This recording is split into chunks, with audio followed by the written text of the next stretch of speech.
experiencing some inclement, well, I'm not going to say inclement weather because you know what? It's raining and it's dark and the thunder's rumbling. And my phone will be on data and it's fully charged, and I have my candles. So, what have we got? We have a wonderful Sunday afternoon. Let us cleanse the air of negativity. Smoke of the sacred white sage. Please cleanse us of negativity, ill intent. Let us come together. Help us to come together in peace and love. Carry our prayers and well wishes on your smoke to the Creator.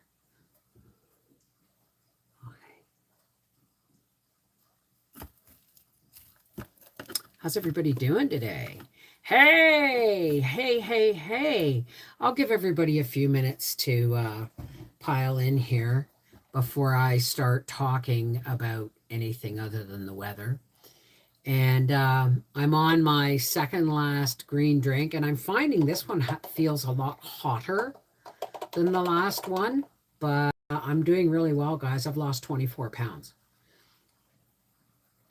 Hey, Joe Mama, Malka, Karen, Charlotte, Sage Spa, M, Angela, Celeste Auto Care, Aaron, Chaos, Freaky Geek, Carolyn Benjamin, Tracy Morrison, Joe Mama.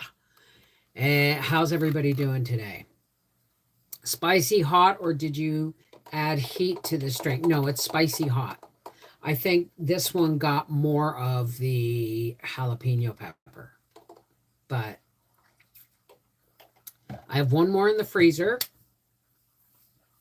Hi, in a pickle. I'm doing well. I'm doing well. You know what's really funny is my whole approach to food has changed. I don't want food. Well, let me put it to you this way. Hey, Mama Dukes, Kim Solomon, Freaky, Vincent Pellegrino, crate training my new puppy, harder on me than her, mentally exhausted. Oh, Simply Jessica, Joanne Nelson, canning your maters. Well, I've got you've heard the story. I got small tomatoes that are ripening now, and I mean small, right? And I've got Manitoba Brandywine crosses that are just starting to get blushes on them. And I was going to go out in the garden today and pick all the small green tomatoes for relish and bread and butter pickles. But after I got off my bouncer and did my little bit of exercise, it was raining. And so God said, take the day off, didn't he? I can sum it up.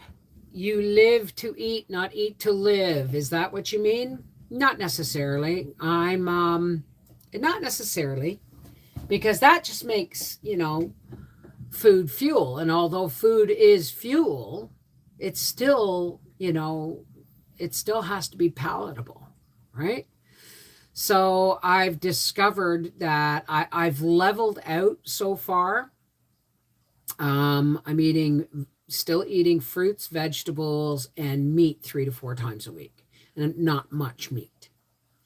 And that's pretty much my diet: fruit, vegetables, and occasionally some lean meat, and my green juice daily. So I'm going shopping this week. I'm probably going to make up another batch of these, but maybe not as a big a one. But I actually went to the local farmer market and bought a box of seconds, $1 a pound, local grown. My tomato harvest has been Yeah, I hear you, honey. Food is also medicinal as well. I've kept 9 pounds off for 2 weeks, just eating less, no grains, no dairy. Well, that's the thing, is I'm not eating. Well, now, Howie didn't eat all of his supper last night. I just told him to pick out the vegetables and give them to me because I was hungry. And so he said, well, some of them got a little bit of rice on them. I said, I'm not worried about that. It's if I go and this is my day. I get up, either start my green juice if I've remembered to take it out of the freezer the night before. I start my green juice. And then, or a cup of tea. And then I have my green juice or my cup of tea. So if I have a cup of tea and then my green juice. And if I'm hungry midday, which is about 3 o'clock, I find myself starting to get hungry. I'll have an apple or an orange or, just a piece of fruit or a slice of watermelon. I'm out of watermelon. I got to go shopping. And then like tonight, like yesterday, I took 2 small boneless, skinless breasts of chicken out of the freezer and I stir fried them in a little bit of olive oil. And then I threw in a whole bunch of onions and peppers and zucchini. I'm not going to get any zucchini for the freezer. I keep eating this stuff. So I stir fried peppers from the garden and onions and zucchini and chicken. And I put Howie's over rice and I ate mine straight. That's how I do it. Very little oil. Very little oil. And at bedtime, I take a spoon of peanut butter to help my pills from upsetting my stomach. That's my day. And when I wake up, the first thing I do is I put Gracie out. I go pee and weigh myself and I get dressed and I put Gracie out and I do my bouncy thing. And now I'm working in, stretches and resistance pulling and stuff to work on my upper body strength and a bit of dancercising. Well, I call it, Mrs. Wolfe having an epileptic fit, but you know what I mean, right? Anything fried is higher in calories. It would be better baked. Malka, I'm losing a half a pound a day. I'm not cutting anything back anymore. I'm satisfied with the plan that I have, and it's working for me. If I begin to lose weight more than a pound a day, because I had gastric bypass in 2005, and then I got sick in 2007, and I stopped losing weight and started gaining weight because my body went into, oh, you're sick, starvation mode. Don't allow her to lose weight, right? That's the mode my body went into. And now I have found a way to slowly and significantly and safely lose weight. So please don't tell me what works for me because I'm a better judge of that than you, sweetheart. Okay? I am doing what works for me, right? I'm not upset. I'm not upset. Hey, Pam. No, I'm not upset with you. I'm just telling you that Angie grilled me through, and she modified the diet. She modified what I was eating and drinking every day so that I would not give up. And now that I've found a happy medium for now, I'm doing really well.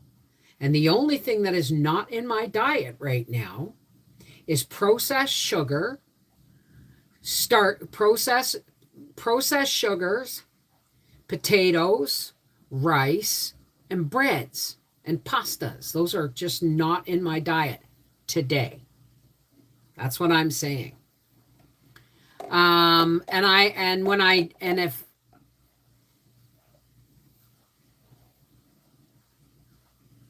So I need, if I lose weight any faster than a pound a day for longer than a week, my body will stop losing weight. It's not a plateau when you've had gastric bypass surgery. It's your body going, wait a second, is she sick again?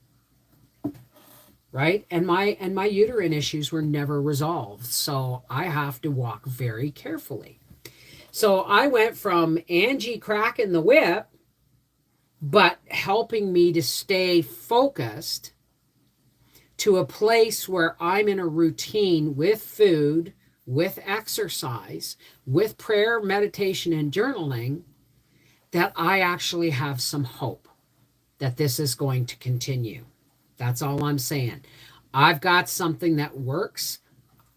I'm not taking any more advice. You feel me? Well, thank you. Hi, Fiona B. Do you drink any teas at night? Well, no. I have a cup of tea during the day, and I usually try and time it. Like I had one this morning, but I usually try, because this had to thaw out in a bowl of water. I usually try to drink my green juice first as soon as I am finished my little bouncy floppy workout. And if I have my green juice first, then about 3 in the afternoon, I'll have a big, 20-ounce cup of tea, and that will last me right through to supper. And then I'm on water after that. If I need a cup of tea in the evening, it'll be an herbal caffeine-free tea. The only dairy, and I'm off dairy. Well, I can't say I'm off dairy because the only dairy that's in my diet is the milk in my tea. I have not taken back cheese or butter or anything like that. So, how is Angie related to you? She's my first cousin once removed. Her father was my first cousin, Bob, named after my dad. And hey, Gypsy Mama. Hi, Angie Mac. So here's another thing. It's not just sticking to something because it can be boring. Okay. Yesterday, now hear this, because we know that I have been an alcoholic all my life. Some people argue and say that I am cured. I am not cured. I am in 25 years remission from the disease of alcoholism. That's the safest way I can say it. Okay? But the behaviors that lead to that, and please don't assume that because I smoke marijuana that is an addictive behavior. That is not. That is pain management. And that's all there is to that. It's just pain management. And it's not as addictive as the opioids that I'm allergic to. So it's not just making a new plan. Because if if you're worried about how things didn't work yesterday and you're worried about how things may change tomorrow, you're not staying in the moment. And staying in the moment's really important. So for instance, you got to change how you think, right? Hey, Kathleen, Cal Storm, Lucy, Kathleen Plumley. Okay, so here's what I mean. For instance, yesterday, I had a nice brandy wine cross tomato that's just coming ripe. And I was about to tell Howard, because Howard is summer. He's still living in the coach. He's got the bread and the butter and everything out there. That's soon going to be coming back into the house. And I want to change the way I not just look. This isn't just a diet. This is just a way I'm trying to change the way I look at food. Hey, Stephanie. Lacey Black, how's it going? Exactly, Chaos. Staying in the moment. So yesterday, I had this tomato. And everybody knows the first tomato sandwich of the year is the absolute best. And I thought, wow, I've been doing really good. I'm going to get Howie to bring in the bread and the butter from the coach, and I'm going to have a toasted tomato sandwich today for supper. And then I thought, that's not a very big, because I'm used to a fairly good sized bowl of like stir-fried or chopped salad vegetables, right? Salads. Or chopped vegetable salads, I mean. And hey, Critter Lover, how's it going? So, and prepping for heaven, hey. So, And then I thought about it, so I thought, well, I'll just put a really thick slice of tomato between the bread. And then I thought that's still not going to be enough because it's triggering, me talking myself into two sandwiches, right? 4 slices of bread plus butter. And then I stood there before I called to Howard to bring in anything.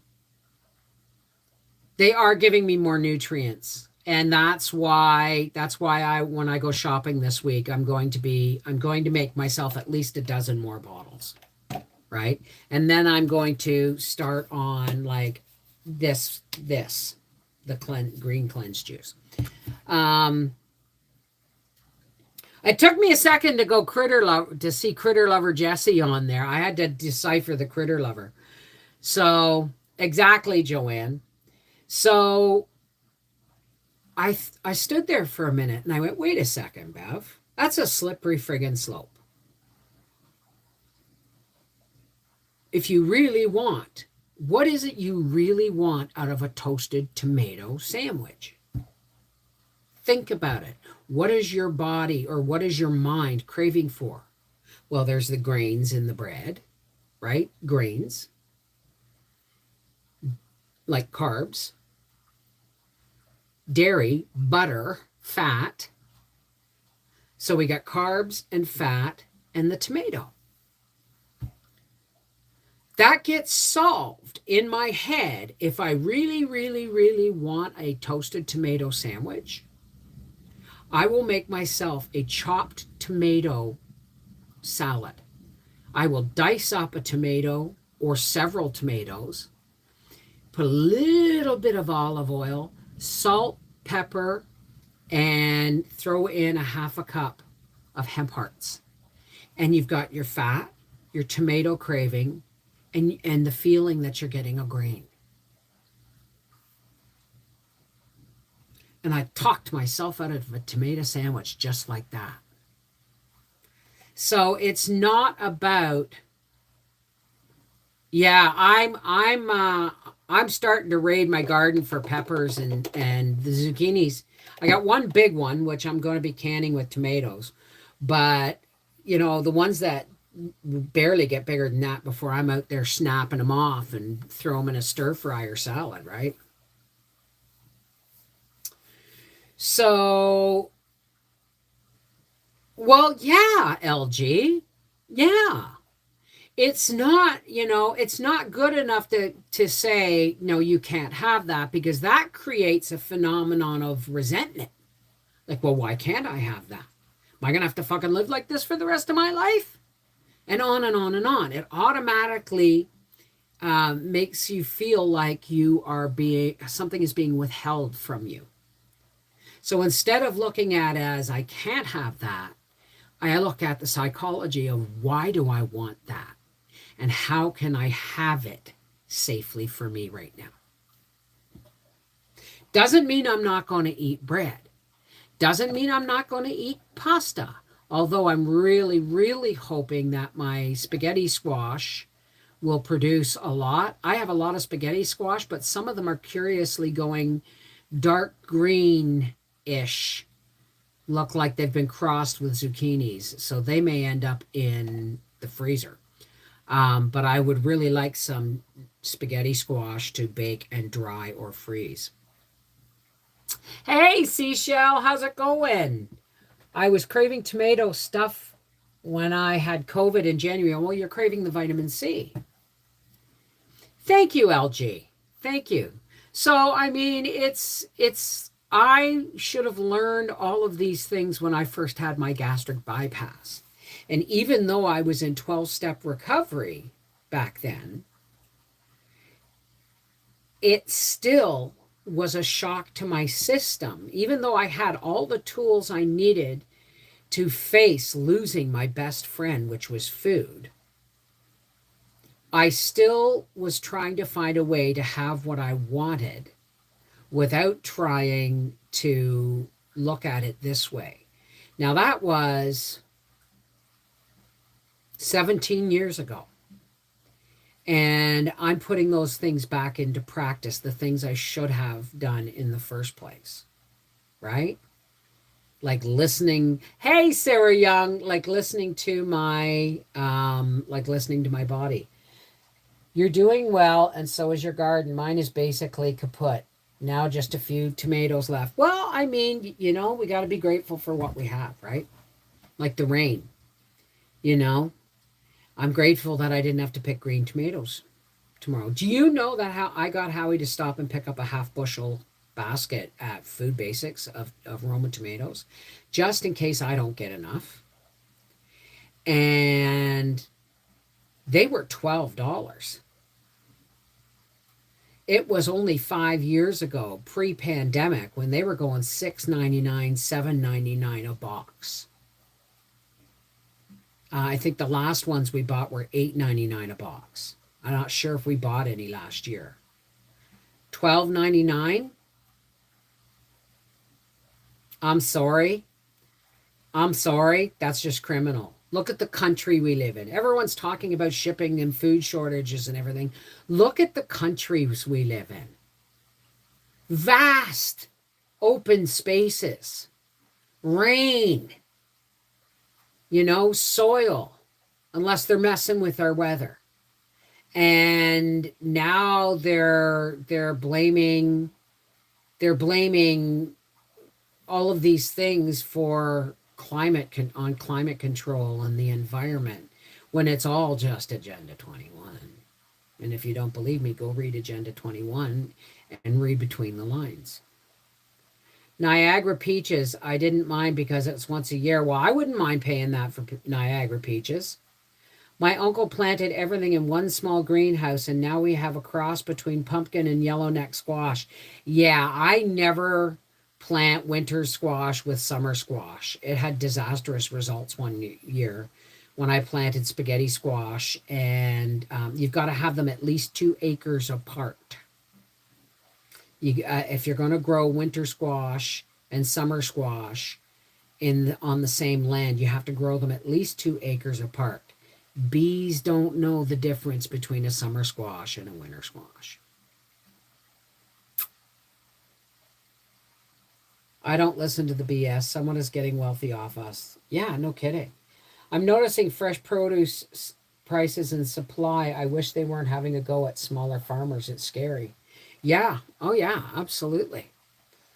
But there's ways that you can not just prepare, because preparing means you're preparing for an event, and then when the event is over, you go back to normal.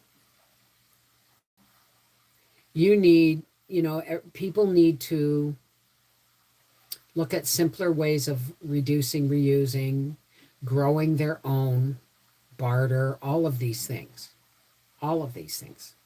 are going to become very popular again, and the government is trying to make it illegal. So there is one province, I think it was BC, that they were told by the government that farmers couldn't sell their own produce on their land, like with vegetable stands. If we allow that to happen, then black market gardening and trading is going to become a big friggin' thing, isn't it? My bushel of green beans, I normally pay $32. Yeah, that's about. You know what I usually pay, Joe? I usually pay 45. That's why I grow more beans, and I'm going to change the way I do it this year too. Need to give up my beer, but not too drastically because of withdrawal. Malka, we've had this conversation, my love. Pick up the phone book. It's under A. It's one of the first things in the phone book, next to A1 towing or A1 taxi. For a while in California, it was illegal to collect rainwater. Well, it's going to get that way again. It was like that in Maryland, too. Right? That's the day we buddy up with farmers around us. I already am. Howie, this guy at Howie's work, we're paying monthly for a side of beef that's coming in December. You know what I mean?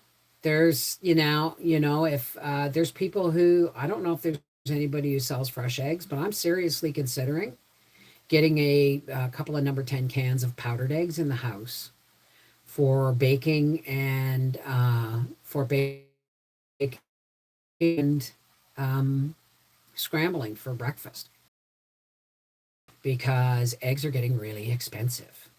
So, but even Howie has said we may have to go back to raising a few small livestock again. Nurse told me there's none in my area. I will look into it. I meant personal experience. You know what, Malcolm? Go to aa.org. Go to aa.org. Look in your area, and if there are no meetings, there are online meetings. And don't tell me you can't do online meetings because you're sitting here doing one right now. Not what you know, it's who. Exactly. I bought a bag of freeze-dried eggs. Well, I'm thinking, yeah, we don't have phone books anymore. Well, that's my age showing, right? But, go to aa.org, right? I cannot help you if you want to quit drinking and still hold on to your beer. Withdrawal is no excuse. I'm not kidding. Withdrawal is no excuse. Then if you're going to have withdrawal symptoms from your beer, then you phone around and you go to aa.org and you ask them where your nearest detox center is. And they will safely detox you off your beer. And you'll get somebody to look after your cats. You'll make no excuses. Just saying. We paid $53 for a bushel of peaches, got 10 quarts. That's not bad. That's not bad at all.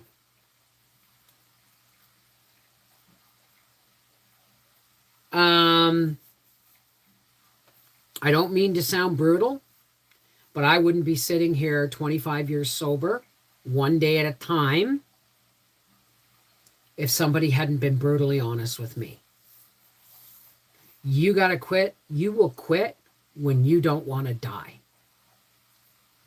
When you want to stop dying beer by beer, you will quit.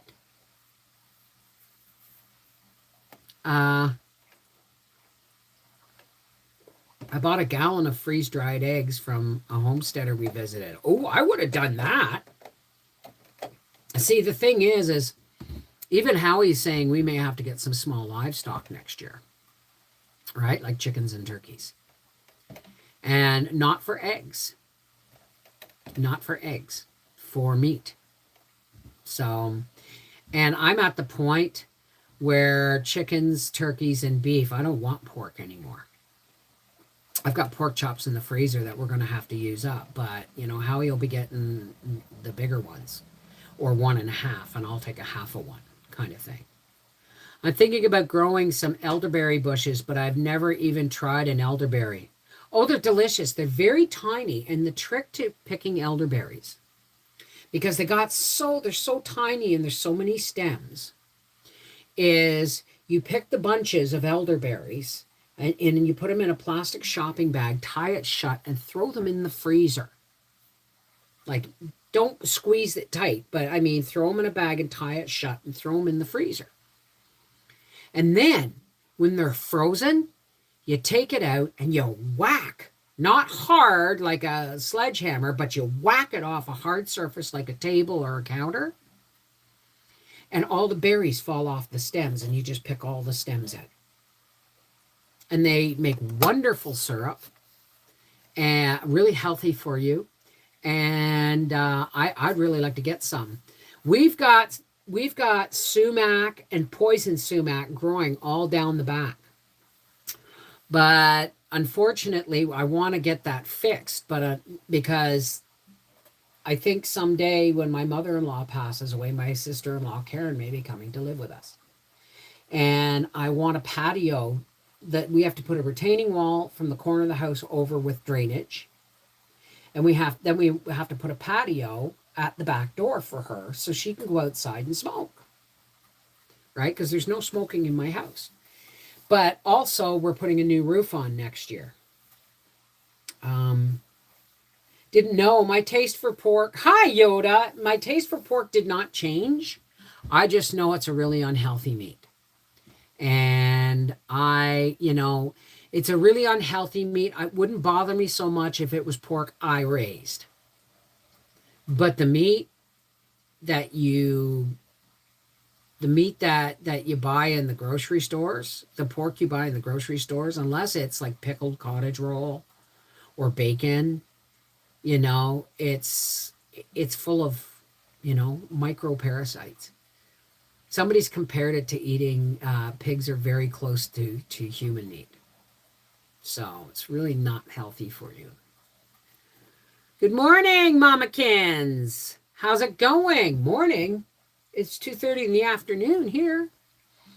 Am I missing anything? Yeah, that's any small berry like that, unless it's blueberries, which if you have a bleach jug,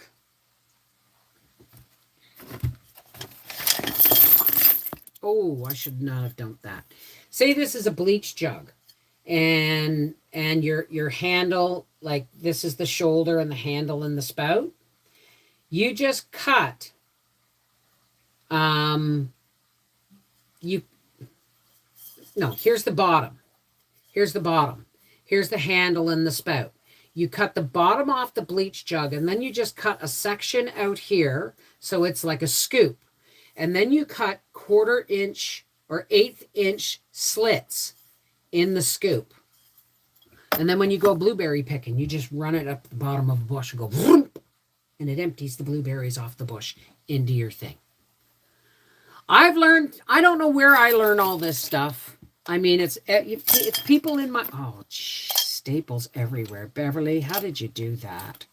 My goodness. I'm going to have to clean this up in a bit. So, yeah. Look at blueberry scoops. Look up blueberry scoop online, and then figure out how to make one from a pouring jug, like a vegetable oil pour jug, or a bleach jug, or any kind of. Just make sure you clean it really, really, really well. I know it's almost frugal living, isn't it? But we've got one apple tree that we're going to save. This has to be plowed down, my apple trees, because they're not growing good over there. But there is one Howie may be able to dig up, because it's still quite small, and put it over the other way. I'm in negotiations for firewood. Not negotiations. I've put the word out. I need firewood, and next year we're putting on a metal roof. So, plastic dustpan wouldn't work necessarily because it's too shallow. You're only cutting, if this is the jug and here's the spout, the pour spout and handle, you're only cutting this top half of this off and the bottom. So you're cutting out the bottom plus some up here and over and down. And you're taking that piece off and you're making this so that when you scoop up the blueberry bush, they fall into what's left of the tub and the handle, because you keep the lid on it. Hey, Margaret, how are you? Milk jugs would work well. Absolutely. Milk jugs would be perfect. Except I don't think of milk jugs because we buy our milk in bags here. So, yeah, that's how things are going on. All my baking is going to be, like, the recipe box stuff is going to be for Christmas baking. I'm pretty sure I told everybody that on Thursday. My Christmas baking this year is I will bake something. Howie will try it. And then I will send them all in to work with him. Because all we need is a few snowballs and a few shortbread and some fruitcake. We don't need anything more exotic than that. But there are, most of the recipes in the recipe box, I'm going to say 75% of them are desserts. And 20% of what's left, like meals and stuff like that, it's not even how we do things anymore. Like when they call for a minced loaf, they tell you to grind up a roast and make a meatloaf. Now it's like, okay, what can we stuff into the hamburger to make it stretch, you know? Hello to all showing up like the hit, but oh, thank you, Freaky Geek. So, hey Lisa, how are you? Toka Zoe from Australia. So, I haven't checked my blood sugar in a while, but I'm going to continue on the way I am, and I will probably check my blood sugar tomorrow. And if my blood sugar is still in the sevens, then I'll be going for blood work and seeing the doctor. Because there's absolutely, I mean, I understand diabetes not being a sugar issue, it's a fat issue, it's a weight issue. So I'm going to continue on this trend and hope that, you know, my sugars right themselves, you know? Hey, Cheryl from Long Island. How's it going? Luann Wilson, how are you? I may be diabetic, Mocha. My grandmother was one of the first wave of diabetics to ever get injectable insulin. Thank you. Okay, Fiona. Absolutely. You would like a card. Whoa. Well, one just flew right out of my hand when I said Fiona. And it's the upside down angel of love, Fiona. Not necessarily spousal love or boyfriend or girlfriend love. I'm feeling some stress in your familial love, somebody that's really close to you, and you are having a hard time being able to be honest with them. Or you're suspecting them of not being honest with you, or maybe that's just a barrier that has come between you. That's what I'm reading. What you need to do is you need to love this person as much as they will allow you to. Not a drop more. Because then you're pouring love down a bottomless pit of need. So, you know, there are some things it's okay to keep to yourself. And you don't have to share everything. You know what I mean? Hey, Natalie, how's it going, sweetheart? Thank you, Fiona. Angel of Love is upside down. It must be working. Well, thank you, Toka Zoe. Did I pronounce it right? Toka Zoe? Well, did that work? Because I only eat these cards only. These cards only are like a cue card. Like the first line of a story that I'm getting. And the cards themselves will change depending on who gets them and what they want. So, is there anything I need to do? Shredded cheese to freeze it, like add some cornstarch. That would be a good idea. Add a little bit of cornstarch or a little bit of flour even. A little bit of cornstarch. Actually mix it, depending, for every couple of pounds, I would put in a table of cornstarch flour mix and shake it up. And then add, you know what I mean? And in sections, because yeah, otherwise it will just compact into cheese again. MLP, I think I'm eating more than I'm processing. That's me too, MLP. I have one big zucchini out there that I deliberately let grow past the stage of making it, you know, stir fryable with the skin on, so that I can add it to my tomato vegetable medley that I'm going to be making this week. Tomato shortages are happening. Research it. Well, critter lover, you know,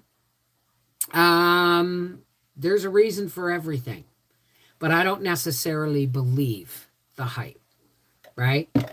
I know there's a lot of places in the United States and Canada that are suffering droughts, but in all honesty, I'm not seeing it. I'm just really lucky to live where I do. And my garden's going to double yet again next year in size if I have anything to say about it. We're celebrating my son and daughter's 30th birthday. Can't believe they're 30. Wow. Mom, Briar will be 30 in February and Arthur will be 35 in February. I hope you have a wonderful time. So, yeah, that's what's going on in my life. Oh, I want to tell you that I'm knitting. I don't know if I said this, but I'm knitting again. And you folks aren't going to get the videos of how to make the complete item. But this pattern, no, not this one. Where are you? Where are you?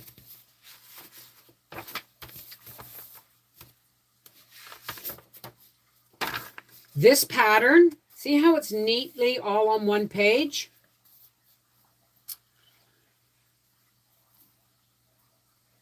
Listen to this. Knit 2 together, knit 15, knit 14, knit 2 together, cast off 4 stitches, knit to end of row. Include 1 stitch in first stitch, knit to end of row, knit 4 rows even. At 19th row, as second row. Repeat last 5 rows once. As 14th row, knit the last 2 stitches. Then knit as 14th row. And I mean, it's like, okay, you have to keep going back and marking it off and marking it off. Like, as you can see, I was putting little marks. And it is, I don't know how I made this but once before. Some 30 years ago, I made this.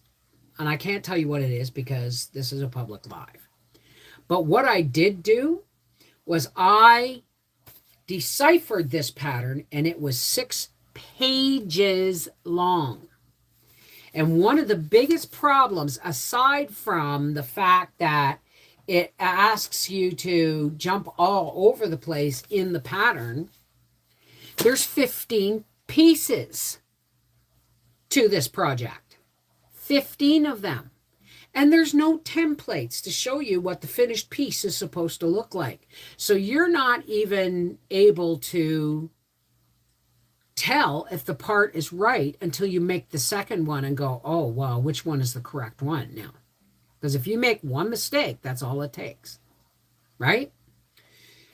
So I deciphered it, put it into 6 pages, and I'm just finished knitting the last piece tonight. And then I'm going to trace all these pieces. Like if there's 5 of one thing or 4 of one thing or 3 of one thing, I will just trace 1 and put the number of how many there's supposed to be in. I'm going to trace those pieces, and then I'm going to sell this pattern properly. Once you see what I've made, the patrons are going to see it first. You guys aren't going to get it until you guys probably aren't going to get it until after December or just before December. But I'm actually going to offer it because I've had to break this down to make it easier. And there's going to be a picture and then templates of how the pieces are supposed to look and detailed instructions on how to sew it together and stuff it. Yeah, it's nuts. You need to concentrate and keep going back to previous lines and not get mixed up. Exactly. That's why this is now 6 pages long, because I looked at it and I typed it all out on Google. Now there are still some spots that will say, we'll highlight 2 rows and then it'll say repeat these 2 rows 6 times. Well, that's easy. You just put a nick next to it, right? But, or, make this piece 3 times, but at least you'll be able to lay down a finished piece and go, okay, or even hold it to the template halfway through and go, okay, I've made a mistake somewhere. And because the first 3 times I attempted this, I had to pull it all out. And I'm still, I've still had to pull pieces out because it didn't look right. So, hey, Seashell. Hi, Tammy. How are you? My sister was a knitter crocheter. She loved to make little blankets for anyone that had a baby. Well, see, I'm not a baby knitter. Never been a baby knitter. I can knit toys. Thank you, Aunt Toots. I can knit socks. I can knit sweaters. Well, I don't do sweaters anymore. But I mean, I could knit children's sweaters and socks and slippers and toques and balaclavas and mittens and gloves. But knit baby stuff, my hands would never work with that fine a yarn. It is raining here. It's been raining here for a couple hours, Malka. But I'm attempting it now. I couldn't do it for my own kids, but I'm going to do it for my grandkids. So I'm doing good, Tammy. I'm doing good. Still eating healthy. Still, like tonight, Howie's having a roasted chicken leg and green beans and mashed potatoes, and I'm having a chopped cucumber and tomato salad with a hard-boiled egg chopped on top. I stopped knitting because one of the last things I stopped knitting after I did those Celtic knot scarves. I made one for my sister and one for Mel, and my sister lost hers. And I made Arthur a few years back a pair of gray gloves and a hat, a toque, that was a cable pattern that looked like owls worked into it. And I took antique black, the metal snaps you put, the little snaps you sew in. I put antique black snaps in for the eyes. And he lost the toque or somebody stole it. So it's like, I'm not knitting for these guys anymore. I'm just not knitting, but the truth is, there's something happens to you when someone tells you you're going to be a grandmother. You tell this wrist that goes, yeah, while you're knitting, you go, no. Grandbaby's coming. Shut up. We got work to do. You know what I mean? I'm back to crocheting slowly. It's very rewarding to be able to do it again. Chicken cacciatore sounds lovely. Well, thank you, Toka. Hey, Luann, how are you?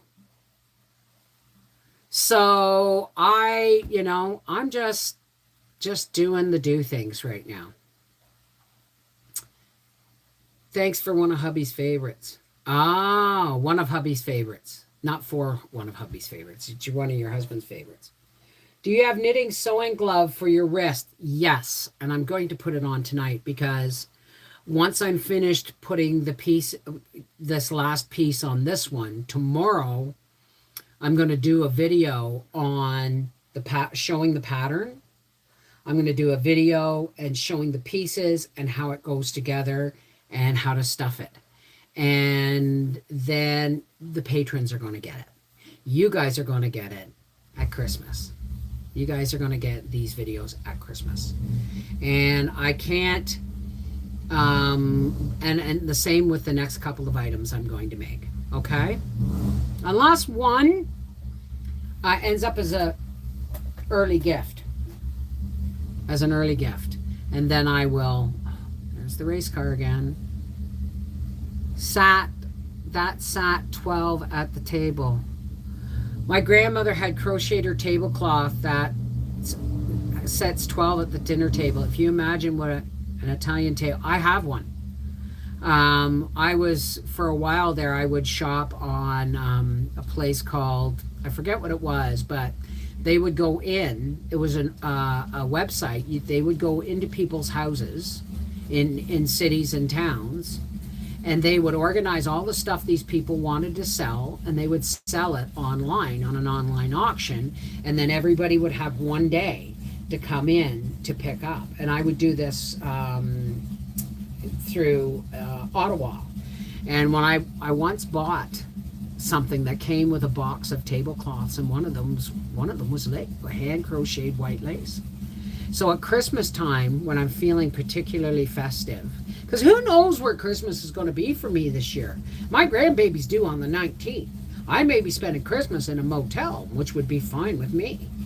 But I'm still, when I want to feel festive, I have this stretchy red sparkly material that I put on my table, and then I put the lace tablecloth over top, and then I put a, clear plastic one over top of that. My most prized possessions was a knit blanket from one grandmother and a crocheted throw from my other grandmother. See, I don't have anything from my grandmothers. They died long before I was born. So, and when my mother died, my dad got rid of a lot because we didn't have a lot of space in our house for 7 people. And so mom didn't have a lot, but dad got rid of a lot of my mother's stuff because it was just too hard for him to look at every day. My neighbor went to one of those type of pickup auctions, and they would wait around to the end of the pickup times because then it was up for grabs. Yeah, I would always arrange the pickup time for the end of the day. Because they would arrange it for the end of the day because I always bought something like a china cabinet or a desk. Like I got this desk for $40 at an auction. And although I'm not going to show it to you, it's a hardwood, like something you'd see in a doctor's office. It's got cupboards on either side, shelves above, locking drawers and cupboards, and it's all hardwood. I got it for $40. It's like a $600 desk. Easy. But hi, Wanda. How are you? And Nina Beverly, how are you? There's nothing like your first grandbaby. Well, I mean, it may be my only grandbaby. I don't know. But there are precious few children being born into our family. And, I'm going to make the most of it. That's all there is to it. I'm not going to contradict the parents, but I'll be here if they want help or advice. And my job is solely to spoil my grandchild within reasonable boundaries that the parents set, right? It's not like I'm going to, fill them full of chocolate and then send them home. Although I'd love to, but that's not. But you can bet your boots if I get my grandkids for a week or a weekend in the summertime when they get older, we'll be baking cookies and shit because they're, Arthur's gluten intolerant. So they'll get all that shit at my house, unless they're gluten intolerant also, or unless Arthur draws the line at gluten going into his child. I don't know how that works. So yeah, that would be beautiful. She put plastic on it also. Yeah, that's what I do that, not every year, but some years, when I'm going to have company or if I just want things to be festive. I don't know that, Malcolm. I don't know. All that matters. I'm not looking past the fact that I'm going to be a grandparent. I'm not putting any expectations. I had no expectations of being a grandparent until, a month ago. I had no expectations at all of being a grandparent.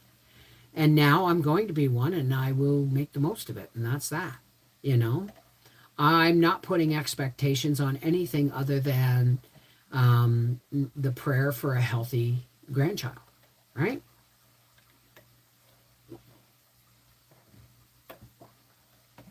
Look what's happening now. It's great to be surprised. Exactly. So, I mean, I'm going to do all I can to help them. And, I'm as soon as my paycheck comes in, I'm buying their crib because I want to. And that's that. And they've got a registry, and she has a very particular stroller because her sister has a very particular stroller, and they can switch the bassinets and parts because they don't live too far apart from each other. But the stroller's like $1,000, so I'm going to put as much money into that as I can. Why? Because why not? My son's named after a king. That makes my daughter-in-law the queen, and that makes my grandchild a prince or princess, doesn't it? Prince in this case.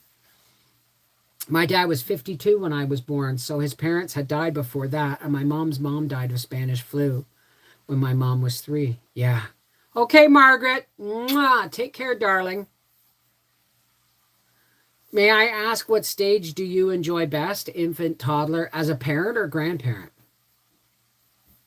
Because I'm gonna enjoy every stage of this, right? Every stage.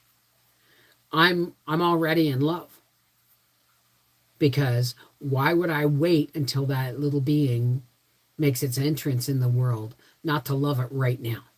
I already do. I hope so, Kathleen. I hope so.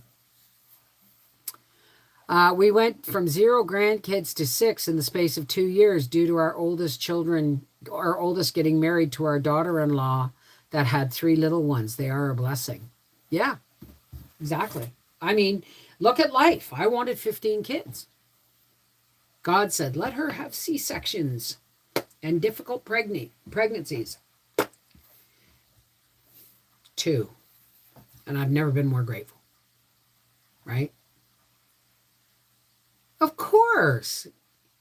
That's just because it's not out in the world, just because it's safe inside mommy's tummy, doesn't mean I can't love it. Heck, I loved it before it was even thought of. That's the honest to God truth. Got to have the talk with my son. Now, I'm sure Arthur and Mel are going to make amazing parents.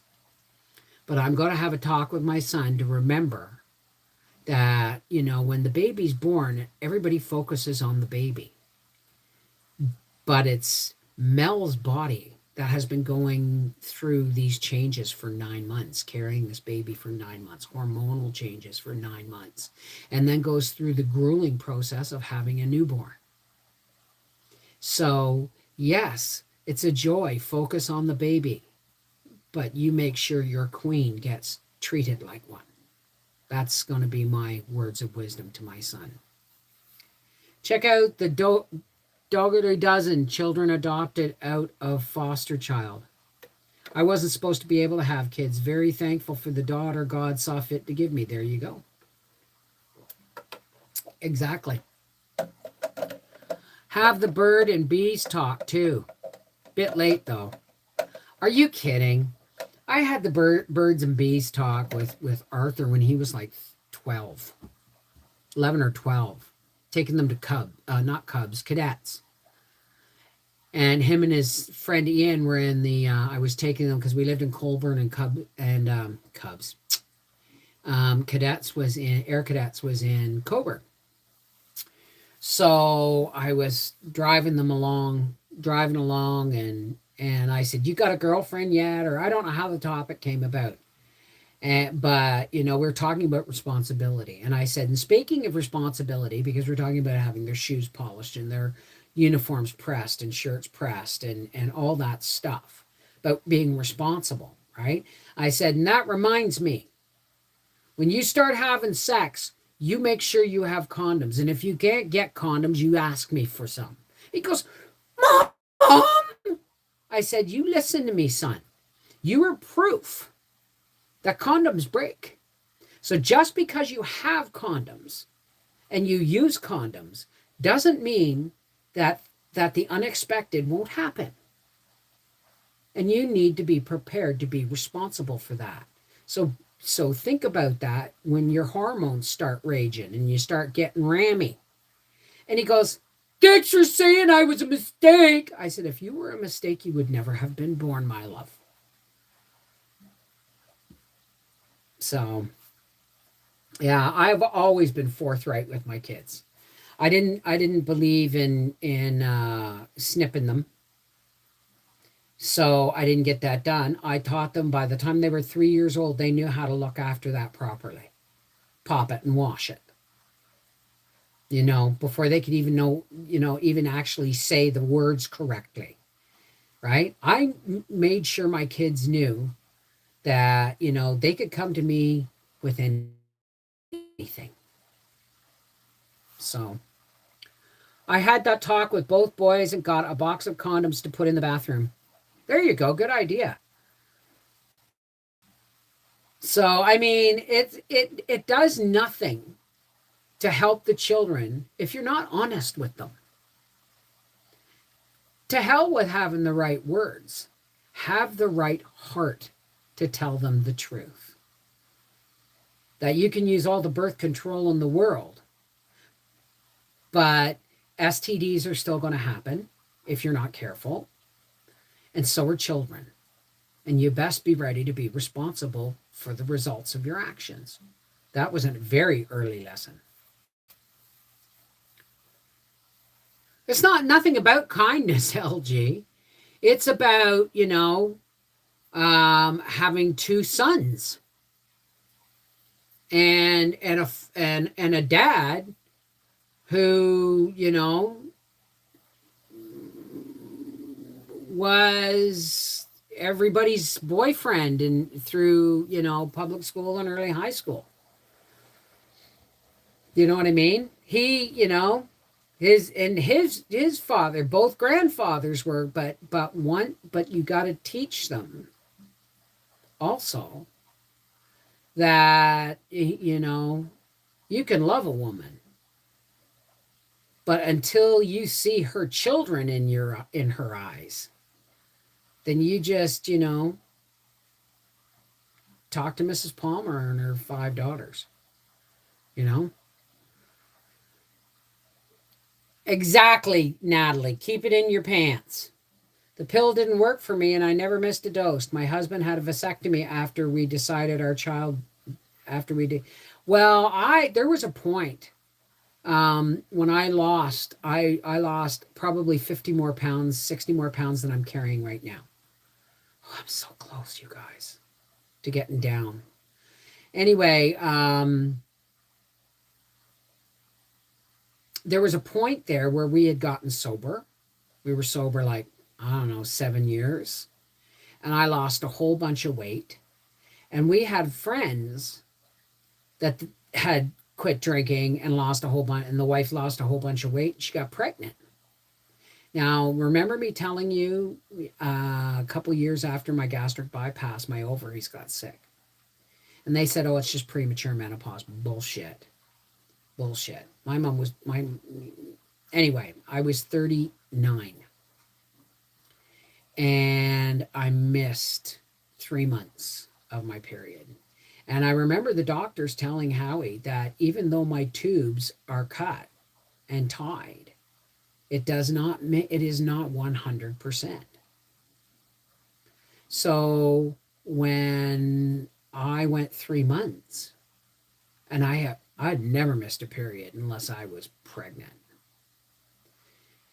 And I said to Howie, I said, oh, I'm going to buy a pregnancy test. And he goes, really? And I said, remember Patsy and Nels? And he goes, ooh, yeah. So we got the pregnancy test, and then we sat down on the bed and we had a long talk before I went in the bathroom to use it. And I said, what do you want to do if I'm pregnant? And he goes, hell if I know. He said, do you want to be pregnant? And I said, no. I'm 39. I'd be having a baby at 40, 41, somewhere around there. I'd be having a baby at 40. C-section. And, we just went bankrupt. We're not even, how can we think about having another baby? And he goes, so you've made up your mind? And I said, no. And he said, so what's the other side of the argument? And the other side of the argument was, well, Howie, my tubes are tied. And I've lost weight and we've quit drinking. If I'm pregnant, it's a miracle baby.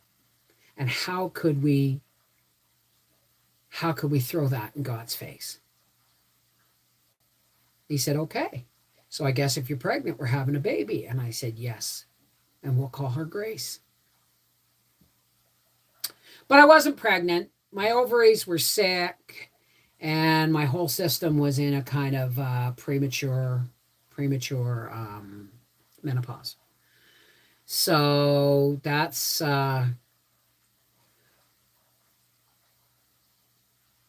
but the truth is, Things happen all the time. And responsibility doesn't necessarily end when you think you've made the right decision. Right? Wearing a condom's easy. Condom breaks, that's how my son Arthur was conceived. His dad thought it was a riot down at my belly. Yep, I can hear him in there saying, "Give me a beer." I went, "This isn't funny. I am dead in the middle of my cycle." "Oh, yeah, well, that happens all the time." I said, "Not in my family, man. Not in my family." The first and second COVID shots restarted my monthly cycles. I had been 140 days late, pregnancy tested negative every week. Can I ask how old you are, Momikins? Because when they took my ovaries out, and they left my uterus, we won't take a healthy uterus. It's not healthy, but they wouldn't listen. Wow. Really? Have you had a pap smear? Because if your monthlies are coming back, that is not a good sign. Okay? Please get that checked. Please get that checked. But when they took my ovaries, for that what calendar to start again? Oh God, yeah, no. Please see a doctor. Please see a doctor, Momikins. Because that's not normal. That's not normal, okay? I'm not a doctor. I'm not a therapist. I'm not a licensed anything. But getting your period back when you're 53 is not normal, or is it healthy? Okay? But, yeah, I went through a major meltdown about 5 days after they took my ovaries. And I mean a major emotional meltdown that had me standing on the deck howling at the top of my lungs because it was the only way I could breathe was to scream. And let's not say the C word. I'm just saying you got to get that checked, please. And then I went back to the doctor. I said, "Oh, yeah, I had one major meltdown." She said, "Do you want to go on hormone pills?" And I went, "Isn't that technically birth control pills?" She said, "Yeah, but it'll regulate your hormones." I said, No, I don't care if I have to shave, which I do. I said, "You're not putting me on women's hormones when it's not safe for me to be on hormones at my age. It's not safe. It's not proven safe. So I'll deal with the hairy face and, the saggy boobs." I had everything taken out at 34 and was a mess for a few weeks. Yeah. Oh, you're so funny, Freaky. Well, listen, everybody. It's time for me to put this away and start an early supper for my hubby and go and sit and finish knitting that damn. And if anybody's old Disney fans, they'll know exactly what I'm talking about. Hey, Autumn Fireside, how are you? So, I mean, all we have in life is what we've learned. And don't let anybody tell you that what you know to be true and right is not. Okay? I advise everybody to get rid of televisions. Or at least network programming. Thank you. Okay, now is the time. Everybody's going to start leaving. Now is the time where we close with a prayer. This prayer is non-denominational. Even so, if it's not up your alley, that's okay. There is no judgment here. All right? All we want to do, like I had someone arguing with me on a statement I made and telling me that they felt sorry for me because I was going to burn in hell because I wasn't a quote unquote Christian for my beliefs. And I told them that that's okay because in my spiritual realm, there is no hell to go to. We're kind of living in it, in a fight. We're always fighting for heaven amidst this hell. That there is no heaven to go to. There is just another journey to begin. Right? And how I choose and how I live and how honest I am with myself is all, and my connection to God is all I need. Because my Creator does not tell me to behave or he'll send me to hell. My Creator would never condone war in their name. My Creator does not judge. Right? And I can't be a part of any religion that says behave or else. It's like the jabs. Choice is yes or no. Yes? No? Good. Please move on. Not yes. Oh, well, if you don't get it or you don't do this, this, and this, and this, and this is going to happen. You're going to be withheld from this, and this, and this. That's not choice. That's coercion. Right? So I don't believe in something that has catastrophic repercussions. That's not how my God works. See, when the catastrophic things happen in my life, it's my Creator and my faith that gets me through them. It's not a punishment because of the way I've behaved. That's just silly, isn't it? Right?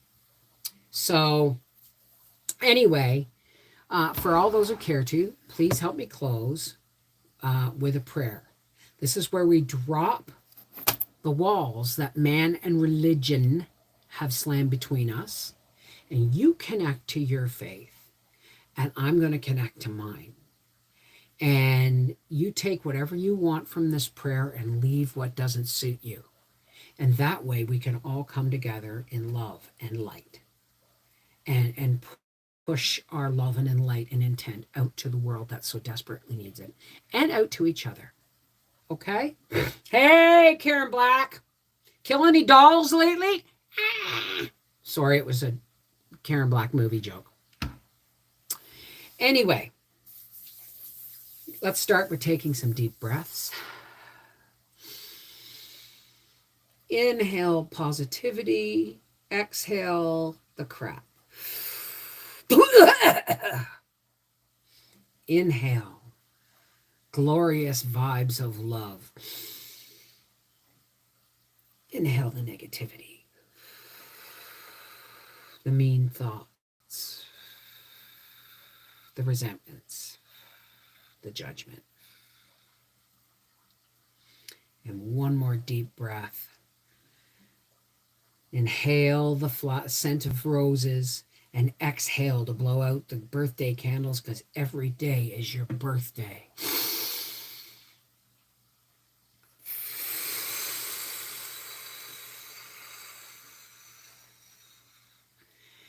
Hey God, Creator and one source of all, how's it going? Thank you, God, for bringing us together today, for allowing us to be here to care and support and share in each other's lives so that we have somebody to turn to and talk to, so that we can support each other even from a distance. And there's a lot of people out there, oh, God, thank you for the rain. My garden says thank you. My pool says thank you. I say thank you. God is good. Now, God, there's a lot of people out there that are suffering through droughts and diseases and ill loved ones and loneliness and pain and rejection and addiction and all of these things that weigh us down with fearful thoughts and feelings in our lives. God, we lift all those people up to you so that the light of your love may pour down upon them and give them a moment or longer or a day or a week or enough peace for them to take a breath and soldier on. Know that we love these people, God, and we love them through you, because through you all love comes and all love goes. So thank you, God, for bringing us together. May we all walk in the light of your love, glowing for anyone to reach out and say, why are you glowing?